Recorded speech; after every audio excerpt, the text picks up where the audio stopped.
Istri CEO saya bab 771-780. Klan Sato, Pulau Pasifik. Klan Sato, juga dikenal sebagai klan ninja nomor 1, adalah salah satu dari 5 keluarga terbesar di Kepulauan Pasifik. Bersama dengan klan Kendo, klan Bushido, klan Karate, dan klan Pedang Iblis, mereka adalah 5 keluarga super di Kepulauan Pasifik. Kuat dalam segala aspek, kelima keluarga super bersama-sama mengendalikan semua kekuatan di pulau itu. Di sebuah villa milik klan Sato, seorang lelaki tua berkimono, duduk bersila, sedang minum teh sementara seorang wanita glamor berdiri di hadapannya. Wanita muda itu berusia 20-an. Dengan wajah menawan, kulit putih mulus, mata berbinar menggoda, hidung mancung, dan bibir merah, ia tampak sangat menawan. Sosok wanita cantik itu sangat menggoda dalam balutan gaun kasa ketat yang tak mampu menyembunyikan payudaranya yang besar dan lembah dalam di antaranya, menggoda pria manapun untuk mencengkeram dan meremasnya erat-erat. Harus diakui bahwa wanita-wanita di Pulau Pasifik semuanya sangat cantik dan mereka memiliki kemiripan dengan wanita-wanita dalam beberapa video khusus. Wanita penggoda itu sangat terkenal di Pulau Pasifik. Namanya Yoshiko Sato, nona muda klan ninja dan salah satu dari 4 wanita cantik. Ia juga seorang femme fatale dan banyak orang telah tewas di tangannya. Kakek, Raja Ninja, dan ninja tingkat tinggi, Kayub Sato, keduanya dibunuh oleh Raja Serigala dari benua serigala lainnya, King Feng Li, di Huaxia. Lencana penakluk juga hilang, kata Yoshiko Sato dengan hormat. Meskipun Yoshiko menikmati reputasi besar di Pulau Pasifik, dia tahu bahwa lelaki tua di hadapannya adalah penguasa sejati klan ninja dan Raja Ninja yang telah meninggal hanyalah salah satu murid lelaki tua itu. Kakeknya telah membina banyak guru, beberapa di antaranya bahkan lebih kuat daripada Raja Ninja. Klan ninja telah makmur selama ratusan tahun dengan banyak guru. King Feng Li pantas mati. Apakah kau punya laporan tentang kekuatannya? Kakek, menurut laporan terbaru, Li Qingfeng telah membunuh 3 petarung tangguh yang berada dalam daftar Grandmaster Huaxia dan telah menjadi setengah Grandmaster, tak tertandingi di wilayahnya. Tak tertandingi di wilayahnya. Li Qingfeng pasti memiliki kultivasi dan teknik bela diri yang kuat. Bagus sekali, sekarang misimu adalah pergi ke Huaxia dan membunuhnya. Sambil menatap wanita itu, pria tua itu berkata. Orang-orang hanya mengenal Yoshiko Sato sebagai seorang wanita cantik dan nona muda klan ninja, tetapi tak seorang pun tahu bahwa ia diam-diam telah diinstruksikan dan dilatih oleh klan tersebut dalam ilmu ninja mereka yang dahsyat. Ia kini telah menjadi seorang Grandmaster. Siapapun di luar klan akan terkejut jika mereka tahu bahwa wanita cantik terkenal Yoshiko Sato sebenarnya adalah seorang Grandmaster. Kakek, apakah aku membunuhnya atau menjadikannya pelayan? Yoshiko, kau telah membangkitkan garis keturunan rubah ekor 3 dan membutuhkan esensi vital dari para pria. Kau bisa menjadikan King Feng Li sebagai pelayanmu setelah mengalahkannya dan kau akan membuat terobosan dengan menguras esensi vitalnya. Baik, kakek, aku akan menjadikannya pelayanku. Aku merasa garis keturunan rubah ekor 3ku akan segera berevolusi dan esensi vital King Feng dapat membantuku. Senyum dingin haus darah muncul di wajah menawan Yoshiko Sato. Mengucapkan selamat tinggal kepada kakeknya, kepala klan ninja, Yoshiko Sato keluar ruangan untuk memesan tiket pesawat ke kota Laut Timur. Pada saat yang sama di sebuah hotel di kota Laut Timur, dengan telepon genggamnya, Fei Yai menghubungi Augustin dari Aliansi Dewa Langit di benua macan. Augustinus adalah penguasa muda Aliansi Dewa Langit. Dengan wajah tampan, hidung mancung, kulit kecoklatan, mata biru, dan rambut pirang panjang, ia tampak seperti dewa kuno legendaris yang cantik sekaligus bijaksana. Cantik bukanlah kata yang tepat untuk pria, tetapi Augustin, yang terlalu tampan, hanya dapat digambarkan dengan kata ini. Fei Yai, apa kau menelepon untuk memberitahuku bahwa kau akan membawa kembali tunanganku? Sambil menyeruput anggur di sebuah villa mewah di benua macan, Augustin bertanya dengan ringan. Agustinus tahu bahwa Fei Yai adalah guru Elis, seorang putri Swedia, dan juga seorang guru surgawi. Ia telah pergi ke Huaxia dengan tujuan membawa Elis kembali untuk dinikahinya. Maafkan saya, Tuan Muda Augustin, Elis tinggal bersama Raja Serigala King Feng Li dan tidak ingin kembali. Fei Yai, kau tidak menjalankan tugasmu dengan benar. Karena Elis tidak mau kembali, kau bisa memaksanya kembali. Tuan Augustin, King Feng Li telah mengalahkan 3 petarung tangguh dari alam setengah Grandmaster dan telah berkembang menjadi setengah Grandmaster. Kekuatannya terlalu besar untuk kulawan, kata Fei Yai. Sebenarnya, ia sangat frustrasi dengan perkembangannya. Saat pertama kali bertemu dengan Li Qingshan hanyalah seorang master surga tingkat tinggi, dan hanya dalam beberapa hari, ia telah menembus alam setengah Grandmaster. Ia terkejut dengan kemajuan pesat Li Qingshan. Fei Yai memang ingin mengambil Elis dengan paksa, tetapi ia tahu itu mustahil dengan kekuatannya. Jika ia bertindak gegabah, kemungkinan besar ia akan dibunuh oleh Li Qingfeng, yang menjelaskan mengapa ia bersembunyi di kota Donghai. Fei Yai, aku akan mengirim kepala klan buaya untuk bekerja denganmu di Huaxia. Dia seorang Grandmaster dan bisa dengan mudah menghadapi King Feng Li, kata Augustin, suaranya penuh dengan kebencian terhadap King Feng Li. Sebagai kekuatan teratas di benua macan yang bermitra dengan tahta suci, aliansi Dewa Langit terdiri dari 10 keluarga besar dan klan buaya adalah salah satunya. Sementara itu, klan Taekwondo Korea dan sekolah assassin Rusia juga mengirim Master Super mereka ke Huaxia dan tugas mereka adalah membunuh King Feng Li. Setiap musuh Li King Feng adalah kekuatan super kelas dunia yang dapat dengan mudah membunuh siapapun yang berani menyinggung mereka. Namun, dengan begitu banyak kekuatan super sebagai musuh, Li King Feng masih hidup dan cukup makmur. Saat ini, Lily sedang berada di rumah sakit pusat kota Laut Timur, tanpa menyadari semua niat membunuh yang ditujukan kepadanya. Sekalipun ia tahu tentang itu, ia tak akan peduli karena yang terpenting baginya sekarang adalah Suelin, dan segalanya harus mengalah demi Suelin. Sayang, maukah kau mengatakan satu kalimat lagi kepadaku? Tanya Li King Feng tanpa malu. Beberapa saat yang lalu, Suelin mengatakan sesuatu kepadanya, yang membuatnya sangat senang. Tetapi Suelin mengabaikannya setelah itu dan taktik menjilatnya tidak mendapat respons. Sayang, aku akan menyanyikan sebuah lagu untukmu. Ketika Suelin terdiam, King Feng Li memutuskan untuk menyanyikan sebuah lagu untuknya. Ia menyadari bahwa satu-satunya cara untuk mencairkan Suelin dan mengakhiri pertikaian diam-diam di antara mereka adalah dengan menjilatnya tanpa malu-malu. Jika tidak, akan ada jurang emosional karena kurangnya komunikasi yang konstan satu sama lain. Di seluruh dunia, istriku adalah yang terbaik, anak dengan istriku terasa seperti pangeran dan anak tanpa istriku bagaikan sehelai rumput. Betapa bahagianya aku dalam pelukan istriku. Dalam lagunya, King Feng Li menyanyikan pujian yang tinggi untuk istrinya. TL, sebenarnya lagu ini adalah lagu pengantar tidur di Tiongkok, hanya saja tertulis ibu, bukan istri. Bab 772. Mengajarkan teknik bela diri klan Taring Serigala. Mendengar lagu Lily, Suelin memutar bola matanya. Ia meliriknya tanpa berkata apa-apa, lalu mengabaikannya dengan kepala menoleh. Pukulan gelombang. Perawat muda yang berdiri di dekatnya tidak dapat menahan tawa dan terkikik mendengar lagunya. Pria ini sangat lucu, mengubah lagu, hanya ibu yang terbaik di dunia, menjadi, hanya istri yang terbaik di dunia, untuk membuat istrinya bahagia. Perawat cantik itu menyadari bahwa pria itu pasti telah berbuat salah dan istrinya hanya diam saja. Kini, ia memohon ampun dengan memujanya. Lily merasa frustrasi. Ia berusaha keras menyanyikan lagu yang membuat perawat kecil itu tertawa, tetapi tidak berpengaruh pada istrinya. Hei! Cepat siapkan infus untuk istriku. Apa yang kau tertawakan? Gerutu Li King Feng sambil mengerutkan kening. Perawat itu menjulurkan lidahnya, jelas tidak takut padanya, menganggapnya lucu. Lalu ia berjalan mendekat untuk memasang infus pada Suelin setelah menyiapkan larutannya. Suelin hanya mengucapkan satu kalimat kepadanya sebelum terus mengabaikannya. Setelah berkali-kali mencoba namun sia-sia, Li King Feng terpaksa meninggalkan bangsal untuk memberinya waktu istirahat. Ketika dia keluar dari bangsal, King Feng Li mendapati anggota tim Taring Serigala juga sedang tertawa, jelas telah mendengar lagunya dari luar. Faktanya, anggota klan belum pernah mendengar King Feng Li menyanyikan lagu seperti ini sebelumnya, terutama sebagai cara untuk mengemis bantuan dari wanita. Untungnya hanya Taoist TL, sebelumnya diterjemahkan sebagai biksu, si botak, dan dewa kematian yang hadir. Seandainya Alice ada di sini, dia pasti iri. Apa yang kamu tertawakan? Kamu belum pernah dengar bosmu bernyanyi sebelumnya. Sambil menahan tawa, Daos berkata, Bos, aku pernah mendengarmu bernyanyi sebelumnya, tapi tidak seperti ini. Aku iri pada istrimu yang bisa mendengar suara bos yang tak tertandingi menyanyikan, hanya istriku yang terbaik di seluruh dunia. Begitu dia selesai mengucapkan kata-kata itu, si botak dan dewa kematian mulai tertawa lagi, merasa gembira melihat bos mereka mempermalukan dirinya sendiri. Aku sudah berencana untuk mengajari kalian teknik bela diri kuno, tapi sekarang sepertinya kalian tidak mau belajar. Sambil melirik mereka, kata King Feng Li ringan. Apa? Teknik seni bela diri kuno. Taoist dan yang lainnya semua mengubah ekspresi, kegembiraan di mata mereka. Mereka telah lama bekerja di bawah Li King Feng, dan tentu saja mereka tahu seluk-beluk dunia seni bela diri kuno dan para pendekar bela diri kuno.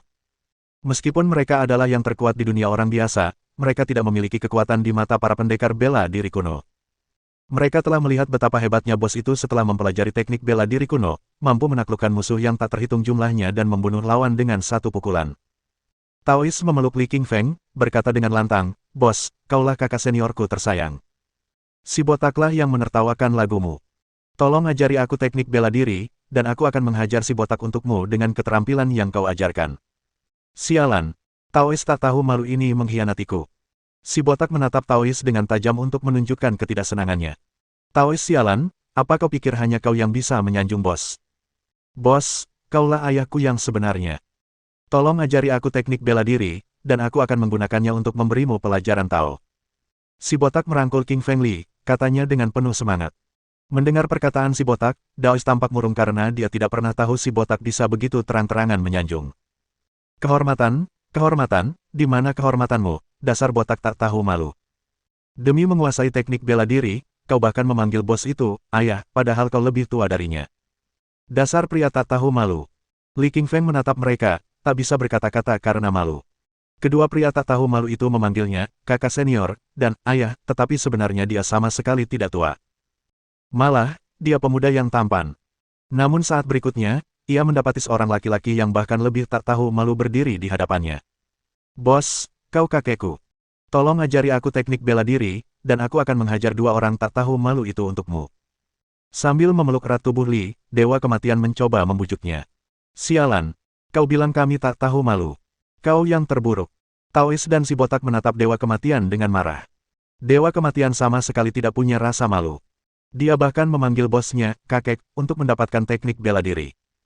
Sayang sekali mereka lupa bahwa mereka sama kurang ajarnya dengan Dewa Kematian beberapa saat yang lalu dengan memanggil Li, kakak senior, dan ayah. Dengan frustrasi di matanya, King Feng Li menatap Dewa Kematian yang merupakan orang paling pemalu dan paling pendiam di tim taring serigala. Sungguh membuat frustrasi bahwa bahkan Dewa Kematian yang pendiam telah belajar cara menyanjung hanya karena teknik seni bela diri.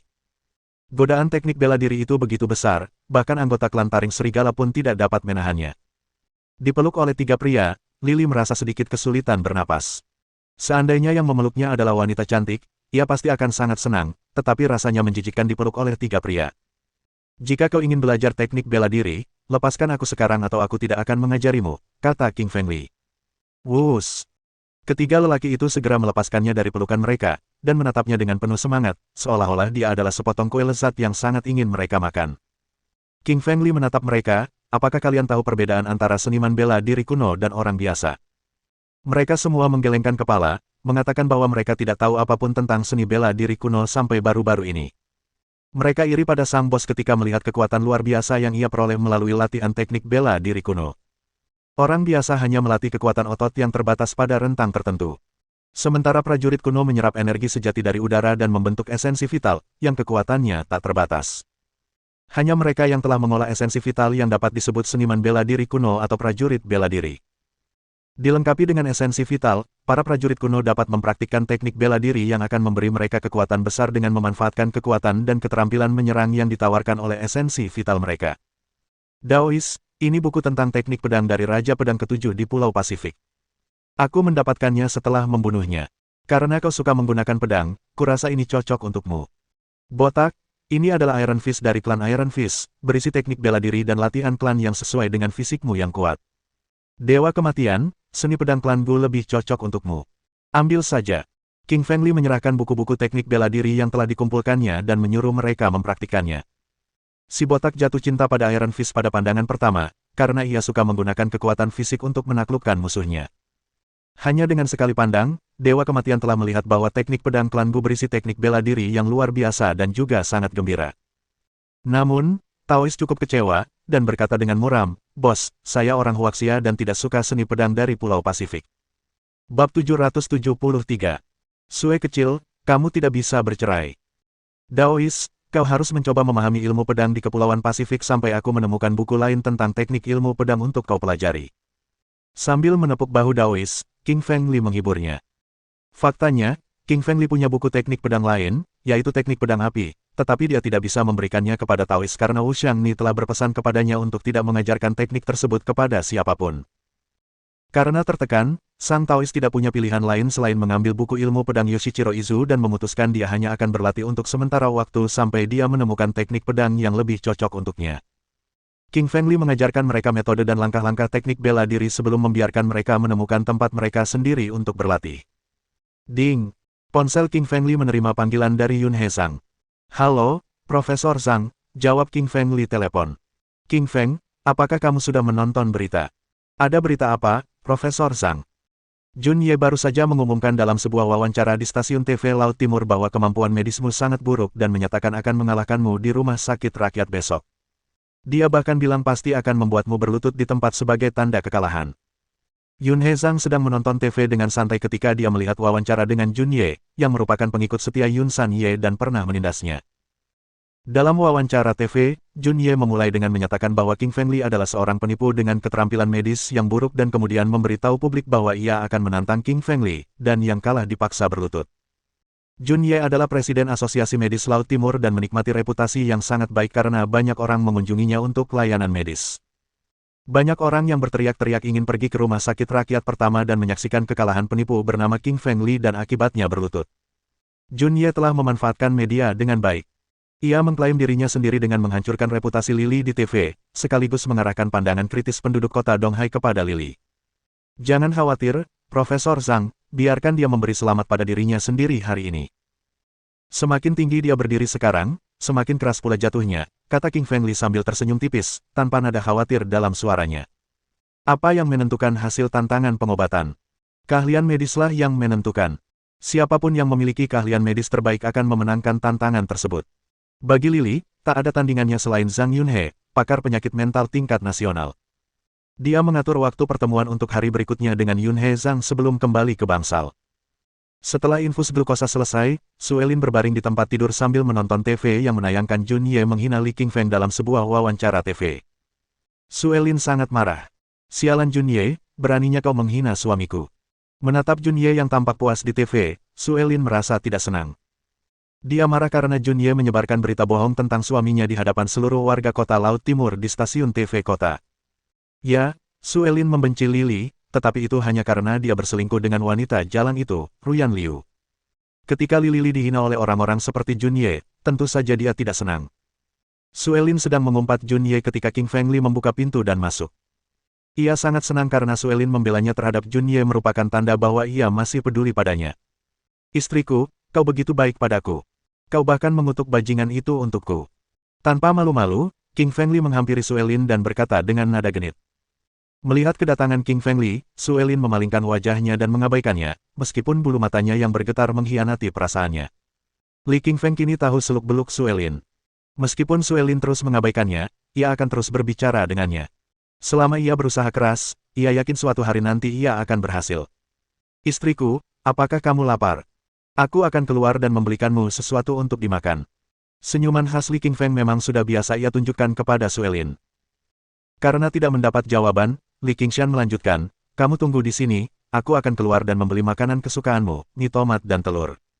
Dia kemudian berjalan keluar ke kafe rumah sakit untuk membeli makanan untuk Suelin. Kini Suelin hanya berdua dengan Xiao Yunmu yang berkata, Sue kecil, King Feng memang melakukan kesalahan, tapi kau harus memberinya kesempatan untuk menebus kesalahannya. Kau tidak bisa mengabaikannya selamanya. Suelin memberi isyarat sambil mengerutkan kening, matanya yang indah tampak kosong. Ibunya benar, ia tak bisa menghindari bicara dengan Li Qingfeng selamanya. Namun, mustahil untuk memaafkannya.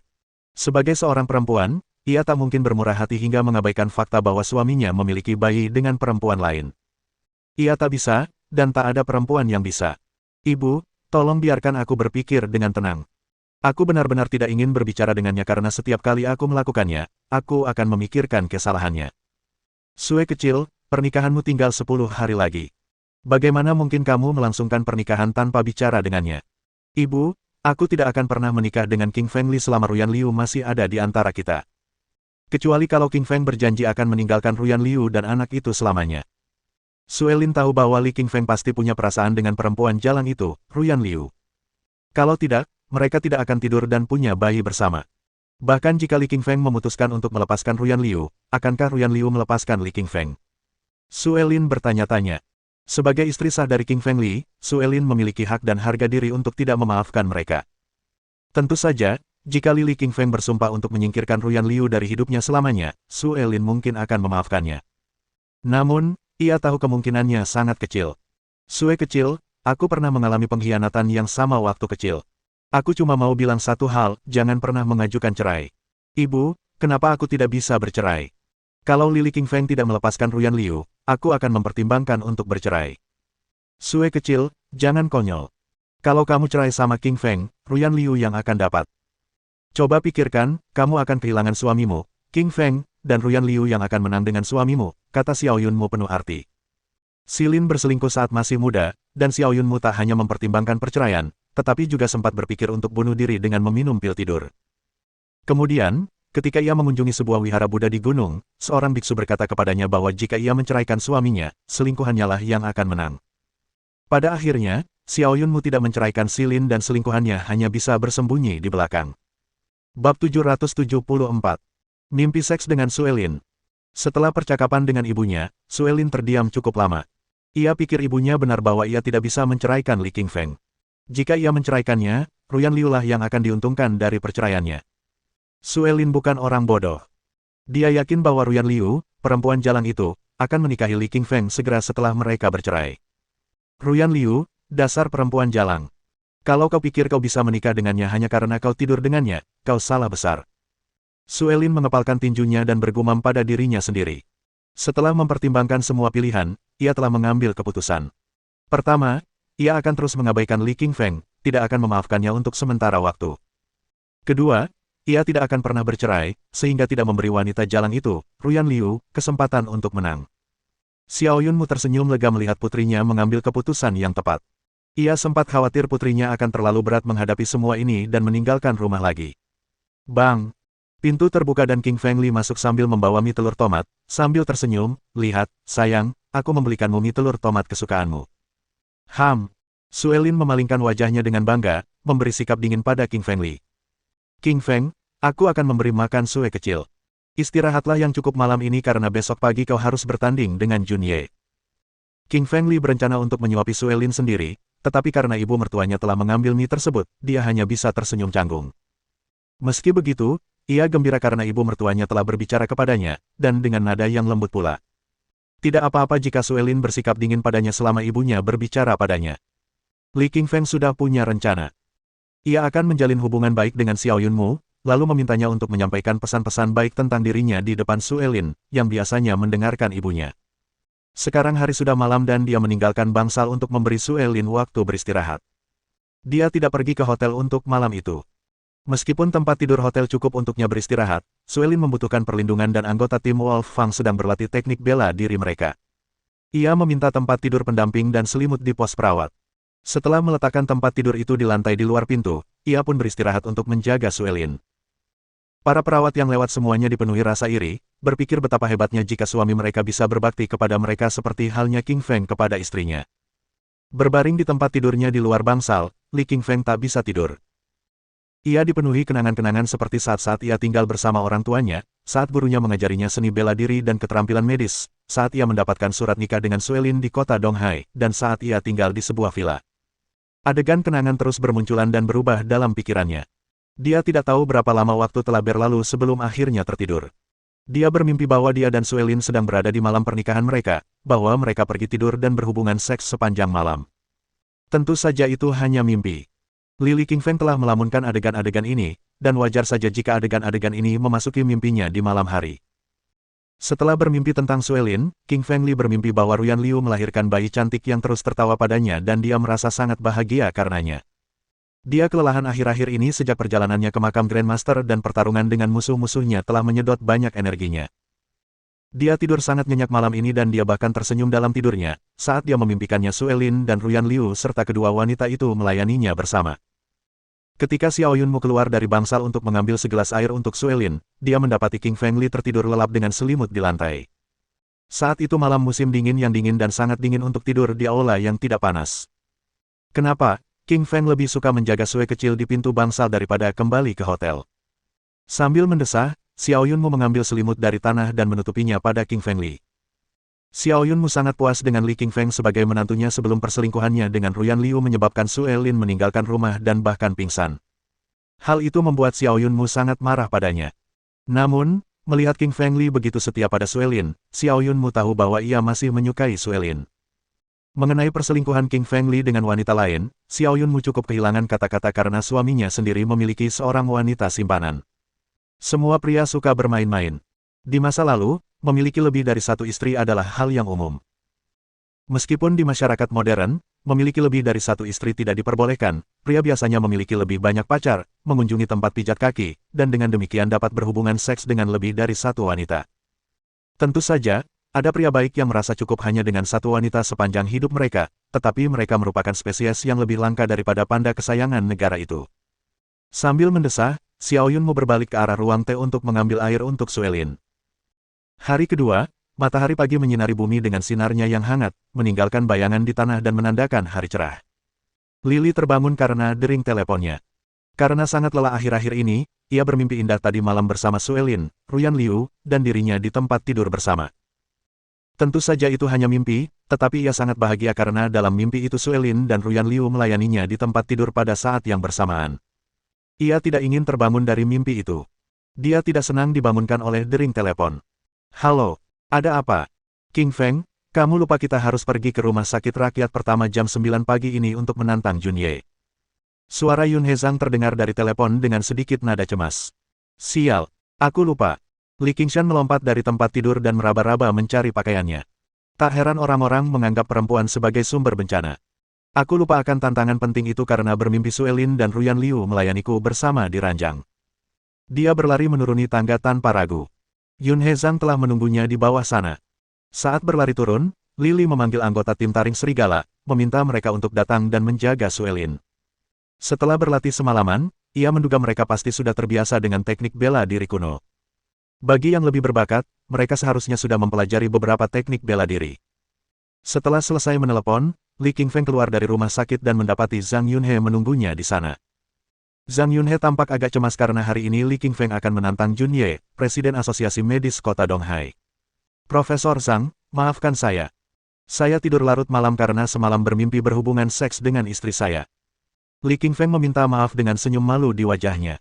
Bab 775. Tantangan medis. Apa, kamu bermimpi berhubungan seks dengan istrimu? Yun Hezang memutar bola matanya tanpa berkata-kata. Sebagai pria tua berusia 70-an, ia bahkan tidak akan sanggup melecehkan seorang wanita, apalagi berhubungan seks dengannya. Sungguh menyenangkan menjadi muda, Yun Hezang menandatangani dengan rasa iri, mengingat masa mudanya sendiri. Ayo pergi, Profesor Zhang. King Feng Li tersenyum dan membawa Yun Hezang keluar dari sana. King Feng Li mengantar Yun Hezang menuju rumah sakit rakyat nomor 1. Sial, banyak sekali orang. Li Qingfeng melihat pintu rumah sakit penuh sesak. Mereka berdesakan, mengelilingi rumah sakit seperti sejuta semut. Katakanlah, kekuatan media memang mengesankan. Junye baru saja mengumumkan tantangannya kemarin dan begitu banyak warga kota Laut Timur sudah ada di sini hari ini untuk menonton. Beberapa dari mereka bahkan membawa keluarga dan pasien mereka, mencoba mendapatkan perawatan gratis darinya. Tak hanya warga, orang-orang dari Eastern City TV Channel, surat kabar, dan media internet juga hadir dengan kamera dan peralatan wawancara mereka. Mereka meletakkan mikrofon di depan Junye dan memulai wawancara. Presiden Junye, apakah Anda yakin dengan tantangan hari ini sebagai Presiden Asosiasi Medis? Tanya seorang wanita pirang genit sambil mengulurkan mikrofonnya ke arah Junye. Dia mengambil mikrofon dan berkata dengan bangga, tentu saja. King Feng akan kalah dengan kemampuan medisnya yang buruk. Dia akan meminta maaf kepada Nyonya Man Li Zhang sambil berlutut, dan saya ingin kalian semua menyaksikannya. Presiden Ye, apakah maksud Anda Man Li Zhang, istri Presiden Asosiasi Medis Nasional Yun San Ye, juga ada di sini? Ya, dia kakak iparku dan dia di sini untuk mendukungku. Li Qingfeng bukanlah pria yang baik karena dia telah menghinanya. Kau benar. Presiden Ye dan Man Li Zhang adalah pasangan yang dihormati seluruh negeri, dan Li Qingfeng benar-benar bajingan karena menghinanya, kata wanita berambut kuning itu dengan marah. Dia adalah seorang jurnalis terkenal dari kota Laut Timur, jadi beberapa jurnalis lain memperhatikan komentarnya. Semua orang mengatakan bahwa Li Qingfeng adalah dokter yang buruk dan juga orang yang buruk. Melihat ini, Junye tampak ceria. Ia melirik si pirang dengan penuh apresiasi. Faktanya, si pirang ini adalah simpanan Junye. Semuanya sudah direncanakan, termasuk pengumuman Junye di TV dan komentar-komentar publik yang merendahkan Li Qingfeng. Seorang jurnalis cantik tidak tampak ceria mendengar semua komentar buruk tentang King Feng Li. Namanya Xiao Li Wang, kakak perempuan Xiao Mei Wang, dan ia pernah mewawancarai Li Qingfeng di sebuah kompetisi barang antik di Provinsi Fujian. Wang Xiaoli tahu bahwa Li Qingfeng adalah pria yang baik dan benar. Dia juga menyelamatkan nyawa adiknya dan tidak mungkin seburuk yang dikatakan wartawan lain. Xiao Li Wang adalah seorang jurnalis dari saluran TV Provinsi Fujian, jadi statusnya lebih tinggi daripada jurnalis lainnya. Ia mendengar tentang tantangan tersebut di berita, jadi ia datang ke kota Donghai untuk wawancara. Hampir semua wartawan mewawancarai Junye karena Li Qingfeng belum datang. Namun, Wang Xiaoli tidak mewawancarainya karena ia tidak tertarik dengan pria yang menghina Li Qingfeng. King Fengli memarkir mobil di tempat parkir di luar dan berjalan masuk bersama Yun Hezang. Ada banyak orang dan mereka memadati tempat itu. Yun Hezang sudah tidak muda lagi dan sulit baginya untuk berjalan di antara kerumunan orang ini. Berkat kekuatan Li Qingfeng, ia memisahkan orang-orang dan membawa Yun Hezang ke dalam. King Fengli, ini King Fengli. Seseorang cukup tajam untuk mengenali King Fengli dan berteriak. Mengusir. Semua orang menoleh ke arah Lili ketika mendengar suara itu. Mereka semua ingin melihat seperti apa sosok legendaris yang ingin menantang kemampuan medis Jun Ye ini. Dia sangat muda, dan juga tampan. Aku yakin dia tidak begitu terampil. Seberapa hebat keterampilan medisnya padahal dia baru berusia 20-an. Anda benar. Semua dokter berpengalaman berusia 40-an atau 50-an. Beberapa ahli bahkan berusia di atas 60 tahun. Apakah menurutmu dia akan berlutut di hadapan Man Li Zhang dan meminta maaf padanya saat dia kalah?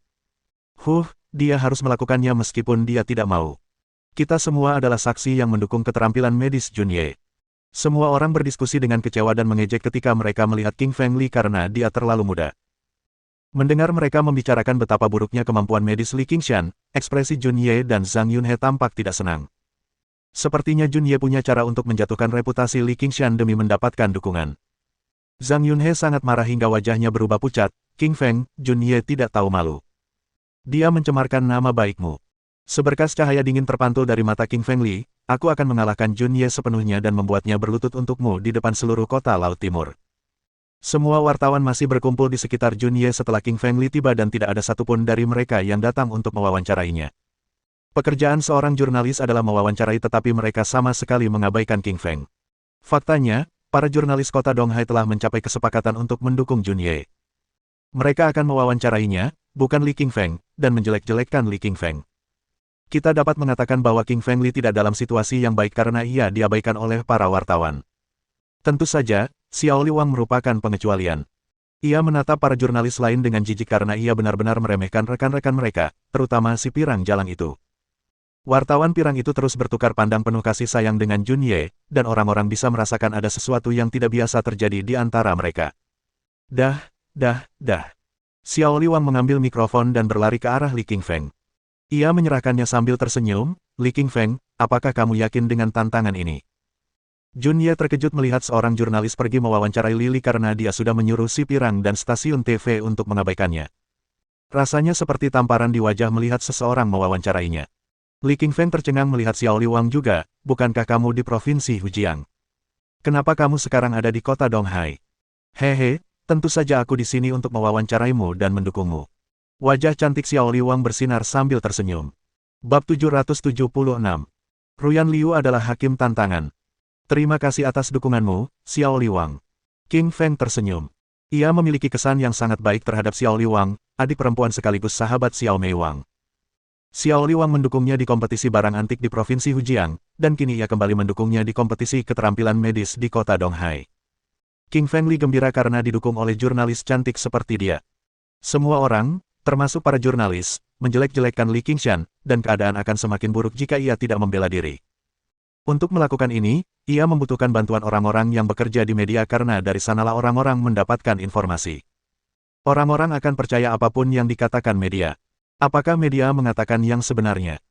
Mereka tidak punya cara untuk mengetahuinya karena mereka sendiri tidak memiliki pengalaman sebagai saksi mata dan hanya bisa menyerap informasi dari media seperti stasiun berita.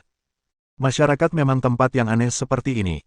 Banyak orang di kota Donghai memiliki kesan buruk terhadap Li Qingfeng akibat pencemaran nama baik Jun Ye di media. Wang Xiaoli kini menjadi suara bagi Li Qingfeng, yang dapat membuatnya didengar oleh dunia. Tuan Li Qingfeng, kenapa kau bertaruh dengan Jun Ye?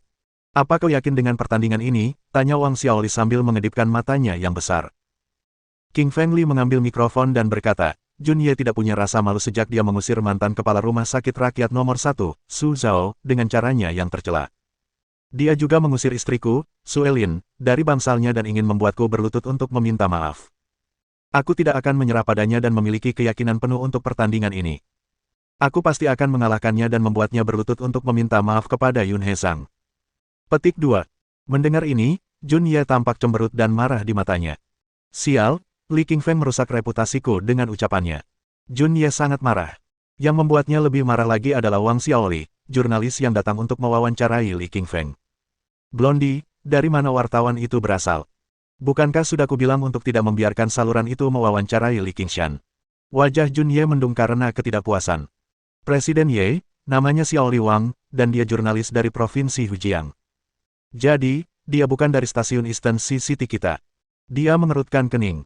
Dia juga tidak senang dengan Xiao Li Wang karena dia adalah simpanan Jun Ye dan telah menerima banyak uang darinya. Presiden Ye, mari kita mulai kompetisi keterampilan medis sebelum wawancara menempatkan Anda pada posisi yang buruk, kata si pirang. Jun Ye mengangguk dan berkata dengan keras, King Feng Li, ayo kita mulai pertandingannya karena kamu sudah di sini.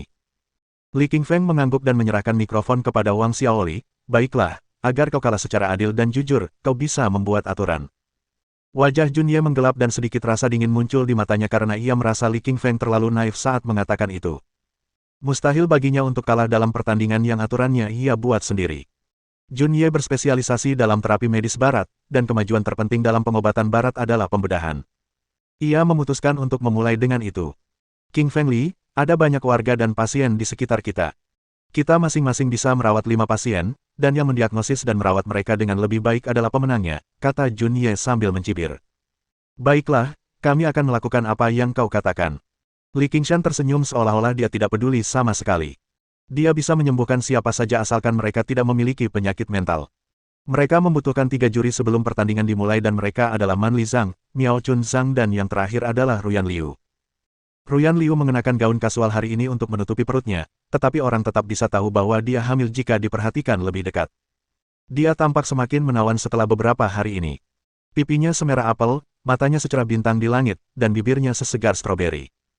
Bagaimana mungkin Ruyan Liu menjadi salah satu juri? Tanya King Feng bingung. Masuk akal jika Man Li Zhang menjadi juri tantangan pengobatan ini karena suaminya adalah Presiden Asosiasi Medis Nasional. Masuk akal juga jika Miao Chun Zhang menjadi juri untuk ini karena ia adalah Presiden Asosiasi Medis Kota Laut Timur. Tapi bagaimana Ruyan Liu bisa menjadi juri juga? Ruyan, kamu sedang mengandung. Kenapa kamu datang ke sini untuk menjadi hakim? Bisik King Feng Li di telinga Ruyan Liu, merasa tidak puas. Dia datang ke sini saat hendak melahirkan. Bagaimana kalau terjadi sesuatu padanya? Hal ini membuat Li Qingfeng kesal. Kau tidak datang menemuiku selama beberapa hari, jadi aku sendiri yang datang menemuimu. Ruyan Liu memelototi King Feng Li dengan nada yang semakin kesal. Dia sangat merindukannya beberapa hari terakhir ini karena dia tidak mengunjunginya di rumah. Ruyan Liu mengetahui tentang tantangan antara Li Qingfeng dan Jun Ye di TV, jadi dia memanfaatkan hubungan keluarganya dan menjadi salah satu juri. Keluarga Liu adalah salah satu dari 4 keluarga besar di Jing Capital dan juga terlibat dalam industri farmasi. Oleh karena itu, mereka mengenal orang-orang di asosiasi medis dan Liu bisa menjadi salah satu juri hanya dengan berbicara dengan mereka. Aku sibuk akhir-akhir ini, jadi aku tidak mengunjungimu. Li Qingshan merasa malu. Dia menyadari bahwa alasan dia tidak pergi menemui Ruyan Liu adalah karena Suelin. Dia sibuk dengan Suelin yang dirawat di rumah sakit dan sedang tidak ingin menjenguk Ruyan Liu. Dan sekarang dia datang langsung untuk menemuinya sendiri di pertandingan hanya karena dia tidak akan menemuinya. Namun, Li Qingfeng senang melihatnya.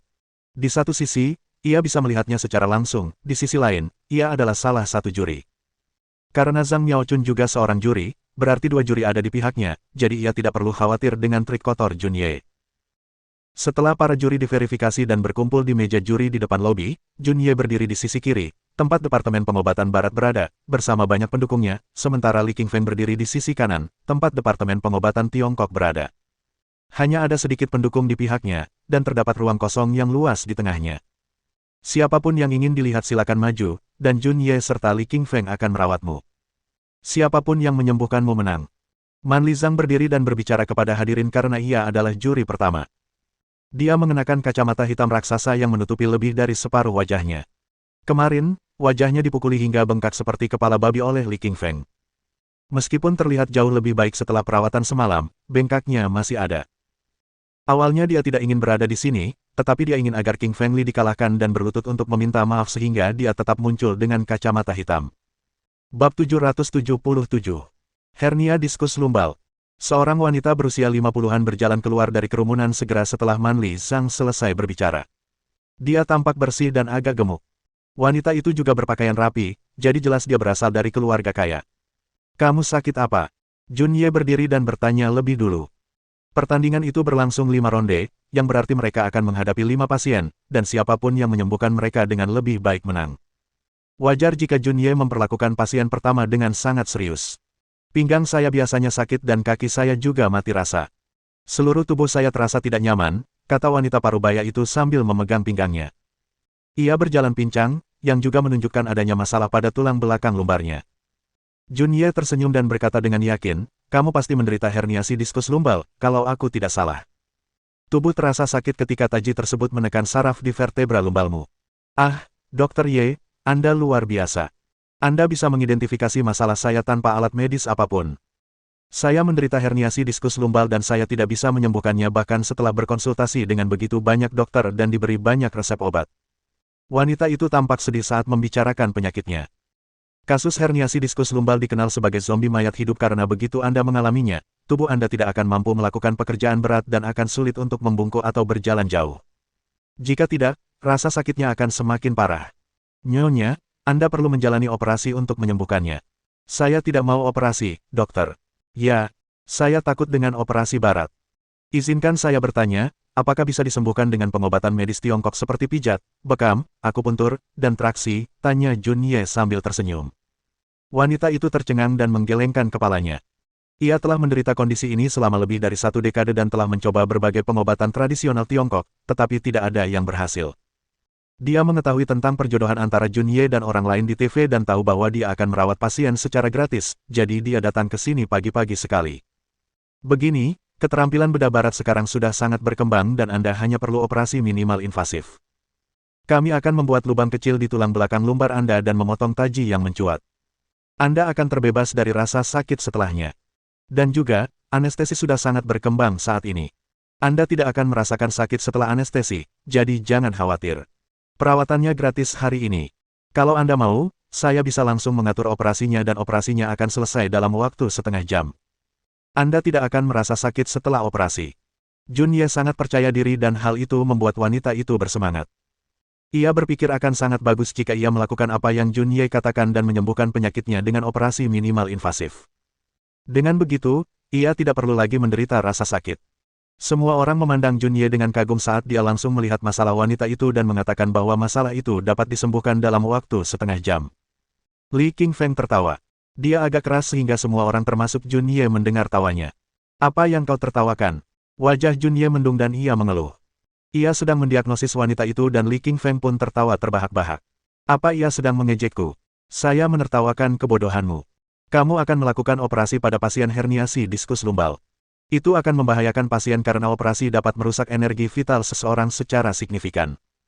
Junye tidak senang dengan komentar Lily. Apa maksudmu? Pendekatan medisku bermasalah atau metode pengobatanku bermasalah? King Feng Li, kalau kau bisa menyembuhkan herniasi diskus lumbalnya, aku anggap kau pemenangnya. Kalau tidak, diam saja. Junye memutar bola matanya dan menyindir. King Feng Li berkata dengan yakin, bahkan tidak dalam waktu setengah jam, aku bisa menyembuhkannya dalam 10 menit. Petik 2. 10 menit. Junye menertawakan ucapan King Feng Li dan mengejeknya karena dia pikir dia sedang bercanda. Tak seorang pun percaya pada Li King Feng. Hernia diskus lumbal cukup umum akhir-akhir ini, dan banyak orang mengalaminya. Kebanyakan orang lebih memilih perawatan yang tepat ketika mereka terkena penyakit ini, termasuk akupuntur, bekam, traksi, del. Namun, perawatan tersebut hanya dapat mengurangi rasa sakit, alih-alih menghilangkannya. Itulah mengapa kondisi ini sangat menyedihkan. King Feng Li berkata dia dapat menyembuhkan penyakit dalam 10 menit dan tidak seorang pun percaya pada omong kosong ini. Wanita itu juga tampak tidak yakin karena ia mengira pria muda itu hanya menggertak. Ia telah menderita kondisi ini selama puluhan tahun dan banyak praktisi medis Tiongkok gagal menyembuhkannya. Bagaimana mungkin pria muda ini bisa menyembuhkannya? Melihat tak seorang pun mempercayainya, Lily berkata, mudah sekali membuktikan aku benar. Biarkan aku mengobatinya selama 10 menit, dan jika dia sembuh, aku menang. Junye menggelengkan kepala tanda tidak setuju. Ia bersikeras untuk merawatnya sendiri karena ia adalah pasien pertamanya. King Feng Li dan Junye keduanya ingin mengobati wanita itu dan ini menjadi sakit kepala bagi ketiga juri. Zhang Manli ada di pihak Junye, jadi dia pasti setuju dengannya. Zhang Miaochun ada di pihak Li King Feng, jadi dia mendukungnya. Junye menoleh ke arah Ruyan Liu, berharap putri sulung keluarga Liu akan membantunya. Namun, kata-kata Ruyan Liu justru membuatnya kecewa. Kurasa kita harus membiarkan King Feng Li mengobatinya terlebih dahulu, baru Junye yang melakukannya jika dia tidak sembuh dalam 10 menit. Ruyan Liu tersenyum menawan, memutuskan bahwa Li King Feng harus mengobati wanita itu terlebih dahulu. Man Lizang dan Jun Ye sama-sama kecewa dengan pertanyaan itu karena mereka tidak mengerti mengapa Ruyan Liu ingin membantu Li Qingfeng. Mereka tidak tahu apa-apa tentang hubungan antara Ruyan Liu dan Li Qingfeng. Man Lizang mengerutkan kening, Nona Liu, Anda menjadi hakim karena koneksi keluarga Anda, tetapi mengapa Anda membantu Qingfeng Li? Aku mau. Itu bukan urusanmu. Ruyan Liu memutar bola matanya dan mengabaikan Man Lizang, yang membuatnya kesal. Wanita sialan, beraninya kau mengabaikanku dan mendukung Lily, mainan anak laki-laki itu. Kau pasti jatuh cinta pada wajahnya yang tampan.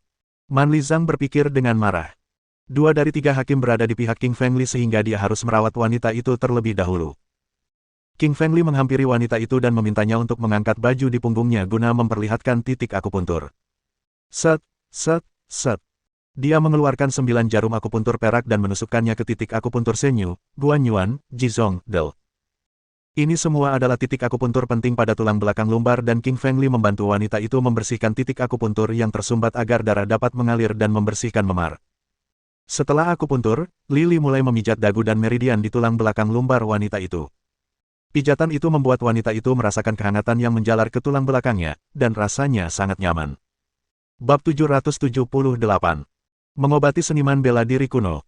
Hernia diskus lumbal terutama disebabkan oleh penyakit degeneratif nukleus pulposus.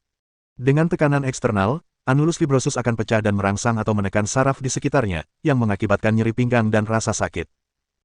Saat ini, penyakit pinggang dan spondilosis serviks merupakan 2 gangguan yang paling umum dialami orang-orang yang terlalu sibuk dengan komputer dan ponsel. Qingfeng menusukkan jarum akupuntur di beberapa titik khusus di pinggang wanita itu dan menyalurkan saripati vital ke tubuhnya melalui ekor jarum. Hernia lumbal wanita ini jelas tidak dapat disembuhkan dengan pengobatan tradisional Tiongkok karena kekurangan saripati vital. Namun, karena Qingfeng adalah seorang seniman bela diri kuno, ia dapat menggabungkan pengobatan Tiongkok dan Barat, yang sangat efektif dalam mengobati gangguan dan rasa sakit. Qingfeng menusukkan jarumnya ke titik-titik wanita itu selama 8 menit. Meridian dan jaringan di tubuhnya mulai terbuka kembali, bahkan memar di sekitar akar sarafnya pun telah menghilang. Qingfeng melepas 9 jarum dan memijat titik-titik pinggangnya selama 2 menit, hanya untuk mengeruk saluran kolateralnya dan memperlancar peredaran darah. Baiklah, herniasi diskus lumbalmu sudah sembuh, kata Qingqing dengan tenang sambil melepaskan telapak tangannya. Wanita itu tak kuasa menahan kegembiraannya. Ia sudah merasakan kenyamanan di sekujur tubuhnya selama proses perawatan, merasakan aliran hangat terus mengalir di sekujur tubuhnya, dan semua rasa sakit berangsur-angsur hilang. Wah! Wanita itu tiba-tiba melompat dan mulai berjalan berkeliling ruangan. Ia ingin menguji apakah ia benar-benar telah sembuh. Setelah berputar-putar 10 kali di dalam ruangan, alih-alih merasakan nyeri di pinggang atau kaki, ia justru merasakan energi.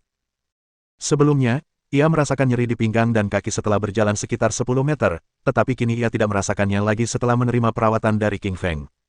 Dr. Li, Anda sungguh ahli medis. Rasa sakit yang mengganggu saya selama lebih dari 10 tahun disembuhkan oleh Anda dalam 10 menit. Sejujurnya, wanita itu telah menderita herniasi diskus lumbal selama lebih dari 10 tahun. Ia telah mengunjungi semua rumah sakit, bahkan termasuk rumah sakit bergengsi di Yanjing dan Tianjing, namun rasa sakitnya tetap tidak dapat disembuhkan. Kini, ia tidak percaya rasa sakitnya benar-benar disembuhkan oleh Qingfeng. Semua orang terkejut ketika mereka juga menyaksikan kecacatan wanita itu sembuh. Pria dari keluarga Qing ini memang seorang ahli medis yang memiliki keahlian untuk mendukung kepercayaan dirinya. Wajah Jun Ye muram karena ia tak menyangka Qingfeng bisa menyembuhkan herniasi diskus lumbalnya dalam 10 menit. Sesuatu yang mustahil baginya justru berhasil dilakukan oleh Qingfeng. Jika wanita ini bukan seseorang yang keluar dari kerumunan, Jun Ye akan mengira dia adalah teman Qingfeng. Babak pertama kompetisi medis, Qingfeng menang, Miao Chun berdiri dan mengumumkan hasil babak pertama. Hakim pertama di samping, Man Lizang, sangat kesal sampai ekspresi wajahnya berubah.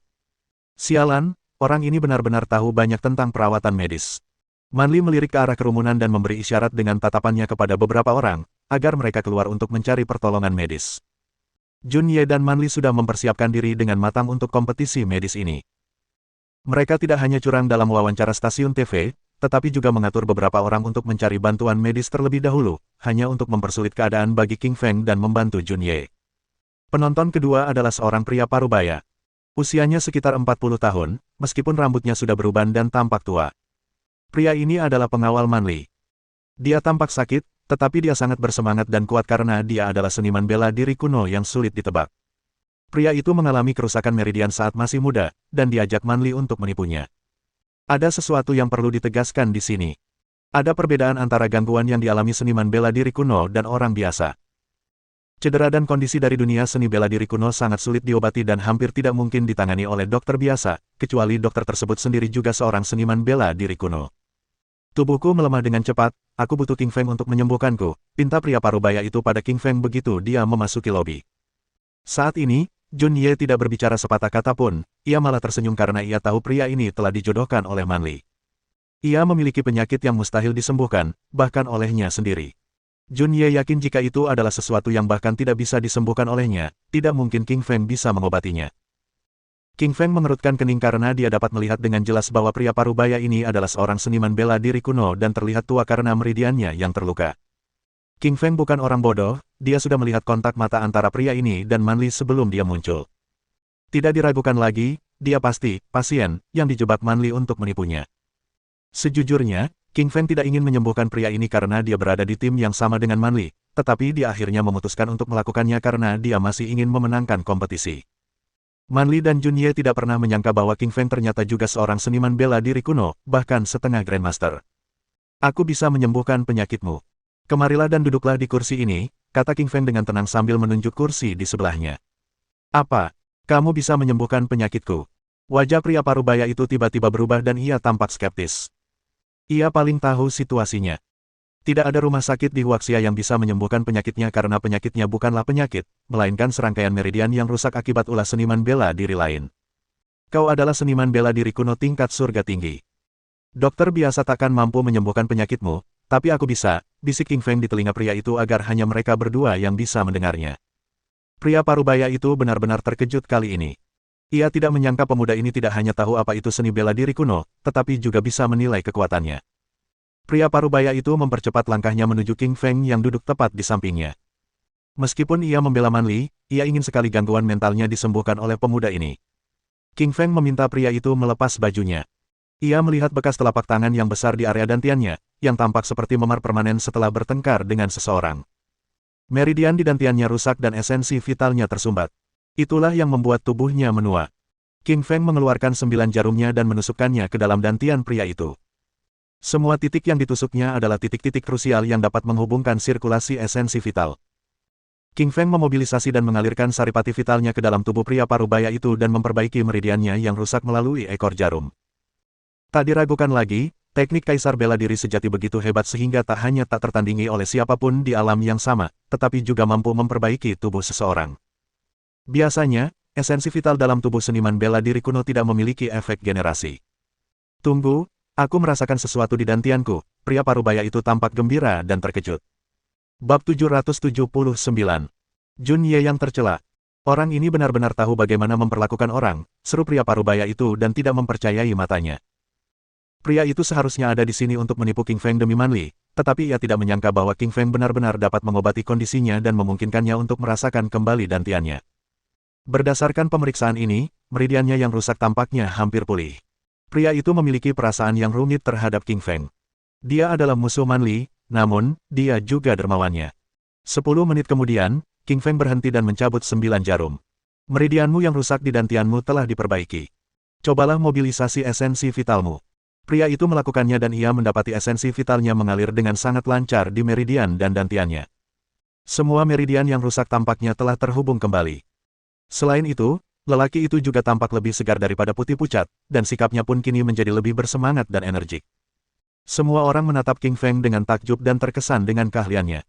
Ia benar-benar mengubah seorang pria tua yang lelah menjadi pria yang sehat dan bersemangat. Man Li, yang sedang duduk di meja juri, menyadari keadaan darurat itu. Ia terus mengedipkan mata dan memberi isyarat kepada pria itu karena ia ingin pria itu mengatakan bahwa ia tidak sembuh sama sekali, yang otomatis bisa membuat King Feng gagal.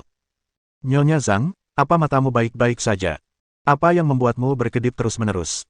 Ruyan bertanya pada Man Li ketika ia menyadari ada yang aneh pada dirinya.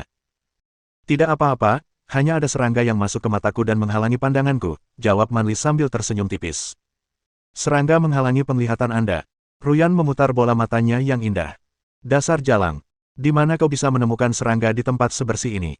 Tunggu, cewek ini mengirim sinyal ke cowok itu, mereka pasti satu tim. Ruyan cukup pintar untuk menyadari masalah di antara mereka berdua. Meskipun Ruyan ingin memberitahukan hal ini kepada King Feng, dia tidak dapat berbuat apa-apa selain memberi isyarat kepada King Feng dengan tatapannya dan mengkhawatirkannya karena dia harus tetap duduk di kursinya sebagai hakim. Saat itu, pria itu juga sedang mengalami masalah mental. Dia adalah pengawal Manli dan dijebak olehnya untuk meniduri King Feng. Namun, setelah berhasil menyembuhkan masalah meridiannya, ia menjadi dermawannya. Kini, ia benar-benar bimbang dengan keputusannya. Kita, sebagai seniman bela diri kuno, berbeda dari orang biasa. Kita punya harga diri dan martabat sendiri, dan kita tahu harus bersyukur. Kurasa kau tahu apa yang harus dilakukan sekarang. Setelah King Feng selesai, dia berdiri kembali dan meninggalkan jejak kaki yang dalam di lantai marmer. Seniman bela diri kuno. Pria itu ketakutan karena menyadari bahwa berdasarkan jejak kakinya, dia juga seorang seniman bela diri kuno. Ada aturan di antara para seniman bela diri kuno. Mereka bisa saja bermusuhan satu sama lain, tetapi mereka harus mematuhi aturan dalam beberapa keadaan, jujur saja. Tentu saja, ada juga beberapa seniman bela diri dari sekte non-ortodoks yang tidak pernah mematuhi aturan, seperti sekte vampir. Saya sudah sembuh total berkat King Feng. Terima kasih banyak, kata pria itu lantang dan jujur, karena ia memilih untuk tidak mendengarkan Manli. Dia tahu bahwa dia akan membuat Manli kesal, tetapi kali ini dia harus membela King Feng untuk membalas rasa terima kasihnya atas perlakuannya. Manli sangat marah setelah mendengar apa yang dikatakannya. Ia tidak menyangka pengawalnya benar-benar mengkhianatinya dan membela musuhnya. Sementara itu, Jun Ye semakin marah. King Feng telah menyembuhkan 2 pasien, jadi dia akan otomatis menang jika menyembuhkan 1 pasien lagi karena kompetisinya adalah kompetisi terbaik dari 5. Jun Ye tegas menyatakan bahwa ia tidak boleh kalah dalam permainan ini. Jika tidak, ia tidak hanya akan kehilangan kepercayaan Manli, tetapi juga harus berlutut di hadapan Profesor Yun Hezang. Ia tidak sanggup menanggung penghinaan ini. Ronde kedua, King Feng menang, Miao Chun meneriakkan hasilnya dengan penuh semangat. Miao Chun sangat gembira atas kemenangan King Feng lagi, seakan-akan dialah pemenangnya. Tentu saja, Ruyan juga senang untuk King Feng. Siapa yang tidak senang ketika orang yang mereka sukai berhasil mengalahkan lawannya? Para reporter Laut Timur itu panik setelah melihat apa yang mereka lihat. Mereka hanya melaporkan bahwa King Feng payah minum obat dan tidak tahu apa-apa tentangnya. Lihat apa yang terjadi sekarang. King Feng telah berhasil menyembuhkan 2 pasien berturut-turut. Para pasien tidak akan berbohong tentang keterampilan dan hasil pengobatan King Feng. Keahliannya adalah penghinaan diam-diam terbaik bagi para reporter bodoh itu. Ya, aku tahu Kakak Li pasti bisa. Xiao Li tampak gembira sambil mengepalkan tinjunya. Xiao Li sudah memikirkan judul untuk surat kabar itu. Dokter utama, Li King Feng, tak ada yang lebih baik dari ini. Xiao Li sangat yakin dengan profesi Li King Feng karena ia telah menyembuhkan dirinya dan adiknya, Xiao Mei. Manli dan Jun Ye sama-sama tahu bahwa permainan akan berakhir jika mereka kalah 1 ronde lagi karena saat itu sudah ronde ketiga dan mereka belum memenangkan 1 ronde pun. Manli mengeluarkan ponselnya dan mulai mengirim pesan kepada orang-orang di grup untuk meminta bantuan Jun Ye, alih-alih meminta bantuan dari King Feng. Dengan begitu, kesempatan menangnya tidak akan ada lagi. Pasien ketiga adalah seorang pria tua berusia 70-an yang menderita asma parah. Ia langsung menolaknya begitu ia naik ke panggung dan menghampiri Jun Ye. Jun Ye meresepkan beberapa pil untuknya. Setelah lelaki tua itu meminum pil tersebut, ia tidak lagi kesulitan bernapas, dan kulitnya pun menjadi lebih kemerahan. Ia memuji profesi Jun Ye dengan lantang untuk menunjukkan bahwa Jun Ye telah menyembuhkannya. Jun Ye memenangkan ronde ketiga dengan cara curang. Pasien keempat adalah seorang wanita berusia di atas 50 tahun yang memiliki tekanan darah tinggi. Ada banyak penyebab rumit untuk tekanan darah tinggi, termasuk genetika, masalah kesehatan mental, hiperaktif, penuaan, kebiasaan hidup tidak teratur, terlalu banyak asupan natrium, begadang, del.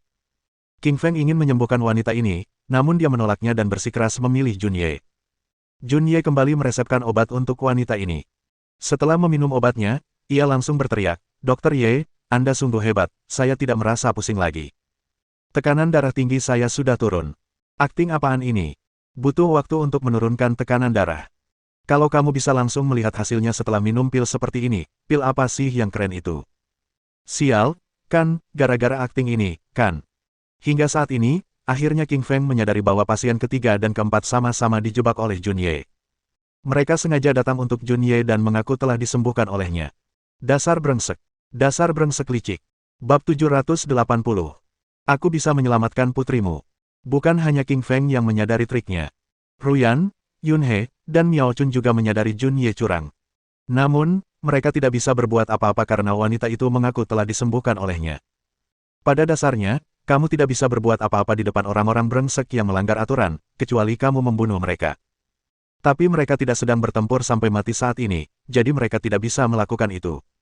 Ronde keempat, Junye menang, Manli berdiri dan mengumumkan hasilnya dengan lantang dan bangga. Kini, mereka akhirnya mencapai babak kelima. Sejauh ini, King Feng telah memenangkan 2 babak pertama dan Junye memenangkan 2 babak terakhir. Poin mereka imbang, jadi babak terakhir akan menjadi babak krusial bagi mereka. Manli yakin dengan putaran terakhir karena ia sudah mengatur ulang semuanya. Seorang gadis berusia 20 tahun akan datang dan mengaku mengalami depresi berat. Tentu saja, ia tidak akan mengalami depresi sama sekali. Namun, saat gadis itu hendak berjalan ke panggung, sepasang suami istri berlari menghampiri dengan seorang gadis berlumuran darah di lengan mereka. Pasangan ini berasal dari Prancis. Mereka datang ke Shanghai untuk bepergian bersama putri mereka, namun, ia mengalami kecelakaan. Untungnya, rumah sakit rakyat nomor 1 ada tepat di sebelahnya dan mereka segera bergegas ke sini. "Dokter, tolong selamatkan putri saya, dia mengalami kecelakaan mobil," teriak pria Prancis itu dengan cemas begitu dia bergegas masuk ke dalam gedung. Pria berambut pirang bermata biru dengan hidung mancung ini tingginya 190 cm, fitur wajahnya menggambarkan dengan sangat baik keturunan Eropanya. Saat itu, ia berteriak minta tolong dengan cemas. Untungnya, dia berbicara bahasa Mandarin dengan baik, jadi semua orang bisa memahaminya. Seharusnya ini adalah kompetisi medis, tetapi sekarang rencananya diganggu oleh pasangan ini dengan putri mereka yang terluka. Manli juga tidak tahu bagaimana harus bereaksi terhadap perubahan mendadak ini.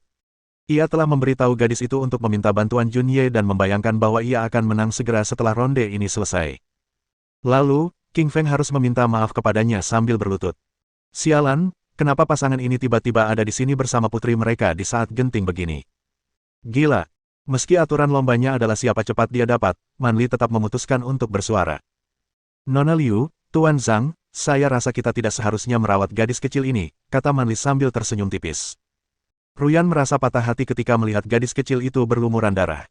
Ia menjadi rentan terhadap anak-anak sejak hamil. "Nona Zhang, saya rasa apa yang Anda katakan tadi tidak masuk akal. Mengapa kita tidak mengobatinya? Nona Liu, dia gadis asing, kita tidak seharusnya memperlakukannya seperti itu." "Kau bercanda. Aku tidak ingat aturan itu sebenarnya mengecualikan orang asing. Atau, Junye belum memenuhi syarat untuk merawat gadis kecil ini?" Ruyan mencibir dan menjawab. Ruyan adalah wanita yang cerdas, ia telah mengetahui tipu daya Manli sejak pasien ketiga dan keempat. Ia pasti tidak akan memberi ampun kepada mereka yang mencoba menyakiti King Feng. Sebenarnya, Ruyan masih merasa beruntung karena telah menyaksikan pertandingan antara King Feng dan Junye di TV tadi malam dan menjadi juri dengan kekuatan keluarganya. Kalau tidak, King Feng pasti akan tertipu. "Tuan Zhang, bagaimana menurutmu?" Manli mengalihkan sasarannya ke Miao Chun setelah dibentak Ruyan. Miao Chun tersenyum tipis dan menjawab, "Kurasa kita juga harus mentraktir gadis kecil ini. Dia yang pertama datang, dan begitulah aturannya, terlepas dari asal-usulnya." 2 lawan 1, Manli tidak punya pilihan selain menyerah karena Ruyan dan Miao Chun setuju untuk merawat gadis kecil itu. Gadis kecil ini begitu cantik, berkulit putih dan berambut pirang. Namun, matanya terpejam sementara wajahnya mengerut kesakitan. Ia berlumuran darah dan bernapas dengan halus. Ayah gadis kecil itu telah mendengar semua yang dikatakan para hakim. Ia memelototi Manli karena ia tidak ingin putrinya dirawat. Ia hampir saja menghajarnya jika putrinya tidak dalam kondisi separah itu. "Dokter, tolong selamatkan putriku. Aku bisa membayarmu berapapun yang kau mau," kata sang ibu dengan lantang. Wanita ini tampak glamor dan cantik dengan rambut pirang kemasan, wajah menawan, dan tubuh tinggi dalam balutan pakaian mewah edisi terbatas. King Feng menahan napas ketika melihat dompet yang dipegang wanita itu. Dompet ini terbuat dari kulit buaya asli. Bahkan perhiasan yang dikenakannya pun berasal dari merek global dan bernilai jutaan dolar. "Pasangan ini pasti miliarder di Eropa," kata King Feng sambil menghitung kekayaan bersih mereka. Ia cukup memahami berbagai merek mewah di dunia selama ia tinggal di dunia gelap. Dalam sedetik, perhatiannya langsung teralih dari wanita itu ke gadis kecil itu, karena gadis kecil itu sedang dalam bahaya besar. Ia bisa mati kapan saja jika diperlakukan dengan buruk. Saat King Feng hendak mendekati gadis kecil itu, Junye tiba-tiba menerjang ke arah gadis kecil di depannya. "Hai, nama saya Junye, saya kepala rumah sakit ini dan direktur Asosiasi Medis Laut Timur. Izinkan saya menangani putri Anda, saya pasti bisa merawatnya," kata Junye memperkenalkan diri dengan percaya diri.